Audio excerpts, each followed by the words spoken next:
सुमित्रा अपने छोटे बेटे अंकुर के लिए लड़की देखने पहुंची तो उस लड़की को देखते ही सुमित्रा की बड़ी बहू अनुराधा बोली, मोनिका तुम? अरे अनुराधा तुम कैसी हो? बिल्कुल ठीक, ये बताओ तुम कैसी हो? मैं भी ठीक। अरे क्या तुम दोनों एक दूसरे को जानती हो? जी माँ जी, हम दोनों बचपन की सहेलियां थी। पहले हम स्कूल में साथ में पढ़ते थे। हम दोनों अच्छी दोस्त थी, लेकिन फिर अचानक ये लोग पता नहीं कहाँ चले गए। अरे मोनिका, वो पापा के खत्म होने के बाद भैया की पोस्टिंग जयपुर हो गई तो भैया हमें वहीं ले गए थे। लेकिन अब तुम चिंता मत करो, अब हम दोनों हमेशा देवरानी जेठानी कम और सहेलियां बनकर ताउम्र साथ में रहेंगी। मुझे तो अपनी देवरानी बहुत पसंद आई। आप सबका क्या कहना है? हाँ हाँ, हमें भी मोनिका भा गई। हमारी तरफ से ये शादी पक्की हो गई। फिर सबकी रजामंदी से उनकी शादी पक्की हो जाती है और कुछ दिन बाद ब्याह कर मोनिका अपने ससुराल आ जाती है। उस वक्त अनुराधा गर्भवती थी। ऐसे ही कुछ दिन बीत गए। मोनिका को आधी रात को उठकर खाना खाने की आदत थी। मायके में अक्सर उसे इस बात के लिए डांट पड़ती थी, लेकिन अब अपने ससुराल में वो अपनी इस आदत पर कैसे काबू रखती। जैसे तैसे उसने 1-2 दिन तो काट दिए, लेकिन फिर तीसरे दिन उससे भूख बर्दाश्त नहीं हुई और वो आधी रात को 10 बजे रसोई में चली गई और वहाँ रखा खाना खाने लगी। लेकिन जैसे ही पीछे मुड़ी तो अपने पीछे अनुराधा को खड़े पाया। अरे जेठानी जी तुम?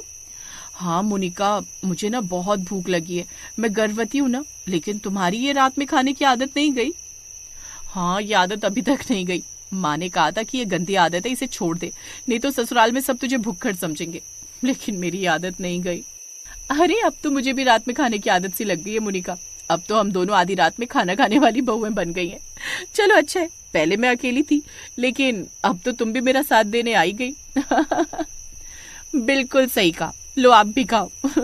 लेकिन आज खाना कम था तो हम दोनों को कम ही खाना मिला, लेकिन कल से हम ज्यादा खाना बनाकर रख देंगे ताकि हम आधी रात को उठकर खाना खा सके। अब वो दोनों इस तरह हर रात उठकर खाना खाने लगी। ऐसे ही कुछ दिन बीत गए। फिर एक रोज, बहू मैं सोच रही थी थोड़ी सी गुंजिया, मटरी और नमक पारे बनाकर रख लेती हूँ। अचानक से कोई मेहमान आ जाए घर में तो कुछ न कुछ तो हो चाय के साथ परोसने को, इसलिए मैं बाजार जा रही हूँ सामान लाने। फिर तीनों मिलकर साथ में बना लेंगी।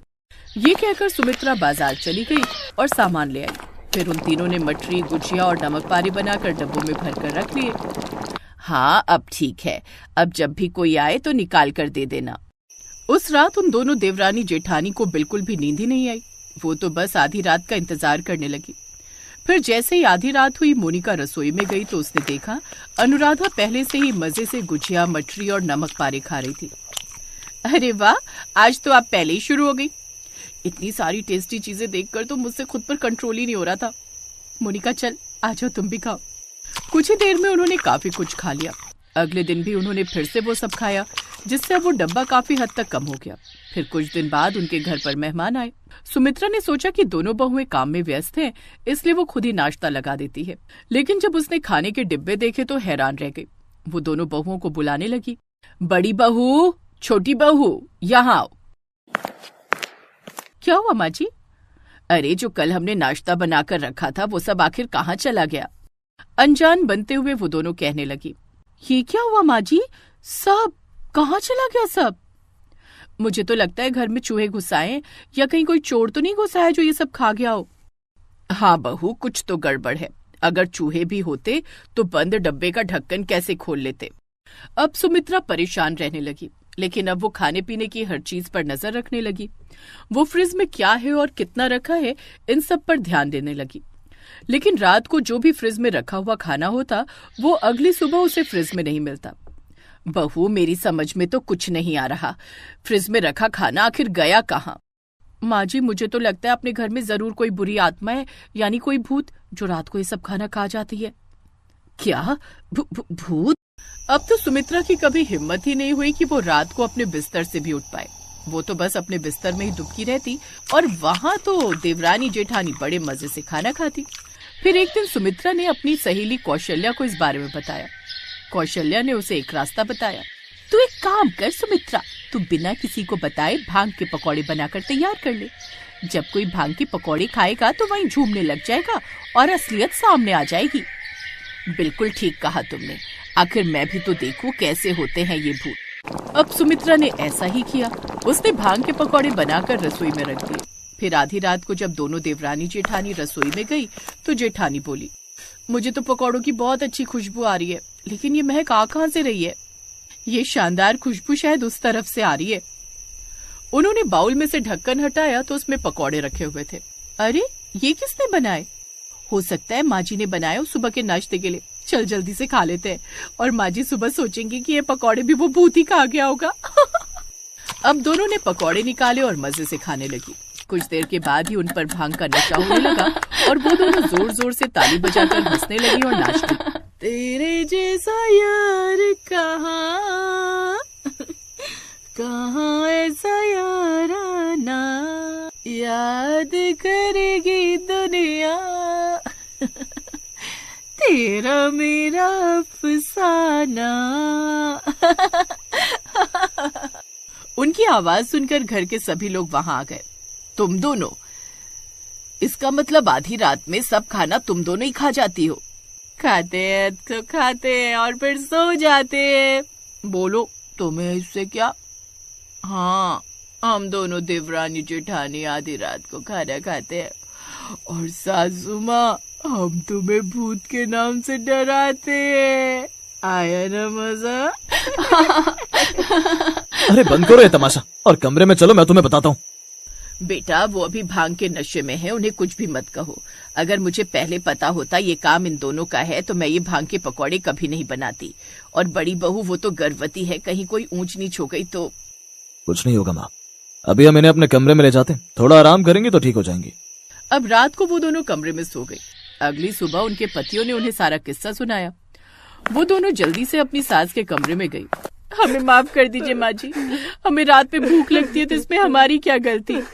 तुम्हारी गलती ये है कि तुम दोनों ने मुझसे झूठ बोला, मुझे सच क्यों नहीं बताया? अगर मैंने पकौड़े में भांग की जगह चूहे मारने की दवाई मिला दी होती तो। और अगर तुम दोनों को रात में भूख लगती है तो चोरों की तरह खाने की कोई जरूरत नहीं, मजे से खाओ। और बड़ी बहू, तुम अच्छे से खाओगी तभी तो तंदुरुस्त बच्चे को जन्म दे पाओगी। आज के बाद चोरों की तरह खाने की कोई जरूरत नहीं। ये सुनकर उन दोनों की आंखें भर आई। उन्होंने अपनी सास को गले से लगा लिया और उस दिन के बाद आधी रात को मजे से खाना खाने लगी। माँ, मुझे कॉलेज के लिए देर हो रही है, खाना कहाँ है? बेटी, आज मेरी तबीयत ठीक नहीं है, ऐसा कर आज तू खुद ही खाना बना ले। अच्छा ठीक है, मैं खुद ही बना लेती हूँ। अपना टिफिन पैक करके रश्मि कॉलेज चली जाती है, जहाँ लेक्चर अटेंड करने के बाद वो अपनी फ्रेंड्स के साथ बैठकर लंच करने लगती है।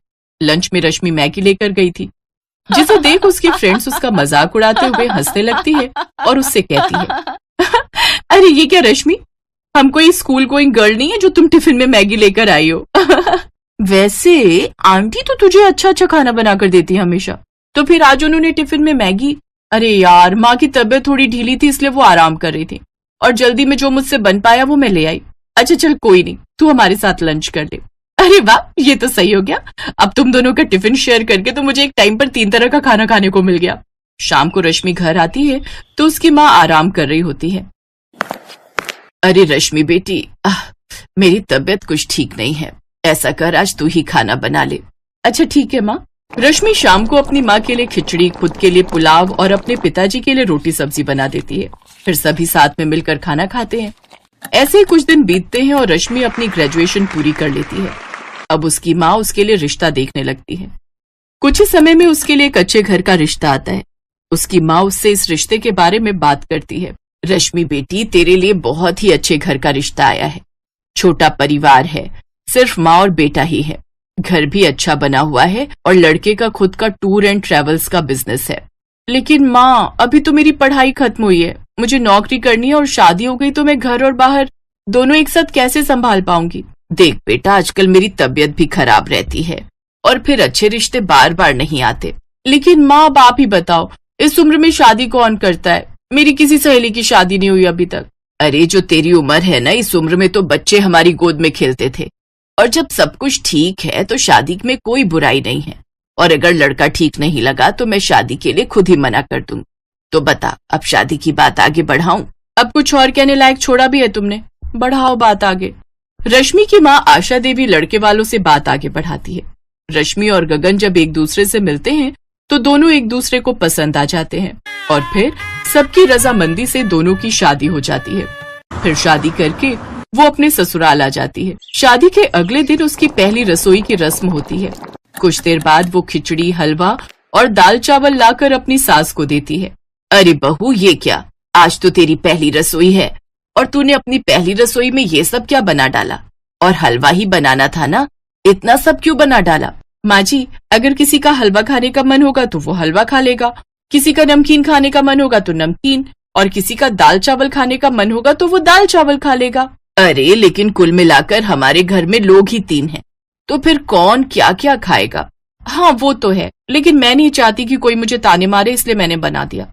ऐसे ही अब हर रोज चलता। रश्मि एक वक्त में 3 तरह का खाना बनाकर तैयार कर देती, जिससे अन्न की काफी बर्बादी होती, जिससे जल्दी जल्दी घर का राशन खत्म हो जाता।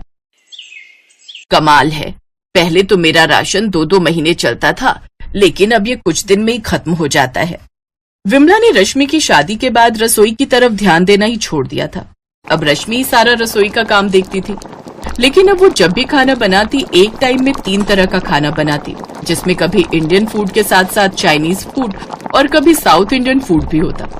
ऐसे ही एक रोज विमला बाजार से फल लेकर आई और उसे फ्रिज में लगाने लगी, तो उसमें बिल्कुल भी जगह नहीं थी। पूरा फ्रिज किसी न किसी चीज से भरा ही हुआ था। हे भगवान, ये सब क्या है?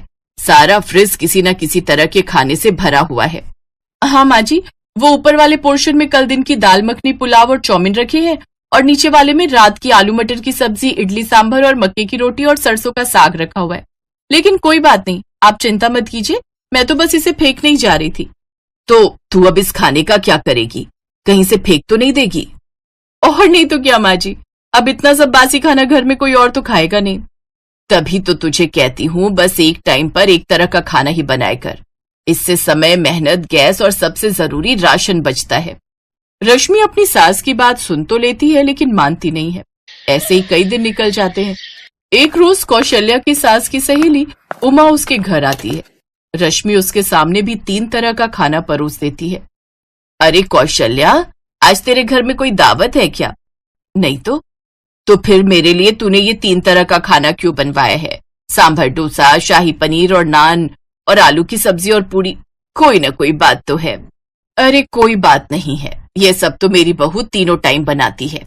क्या मतलब? मतलब ये कि उसे बीमारी है एक वक्त में 3 तरह का खाना बनाने की। कितनी बार समझाती हूँ, लेकिन ये है कि सुनने को तैयार ही नहीं है। अरे तो तू अपनी बहू को इतना क्यों सुना रही है? एक तो तेरी बहू तेरे खाने पीने का इतने अच्छे से ध्यान रखती है, नहीं तो आजकल की बहू में तो एक टाइम में 3 तरह का खाना क्या, बल्कि 3 टाइम में एक वक्त का खाना भी दे दे तो वो भी बड़ी बात है। तू नहीं समझेगी, जिसे भुगतना पड़ता है ना वही जानता है। ऐसे ही कुछ दिन बीतते हैं। रश्मि अपनी आदत से बाज नहीं आती और कौशल्या उसकी इस आदत से परेशान हो जाती है, और अब वो उसको सबक सिखाने की ठान लेती है। अब तो जब भी खाना बचता तो उस बासी खाने को अपनी बहू को ही खाने को देती है, जिससे अब रश्मि बासी खाना खा खा कर पक जाती है। फिर एक रोज कौशल्या उसे अपने साथ मंदिर लेकर जाती है, जहाँ मंदिर के बाहर बैठे भिखारी एक वक्त के खाने के लिए उसके आगे हाथ फैला रहे होते हैं। ये देख बहू, ये एक वक्त के खाने के लिए कितना तरस रहे हैं, और तुम एक टाइम में 3 तरह का खाना बनाकर कितना राशन बर्बाद करती हो।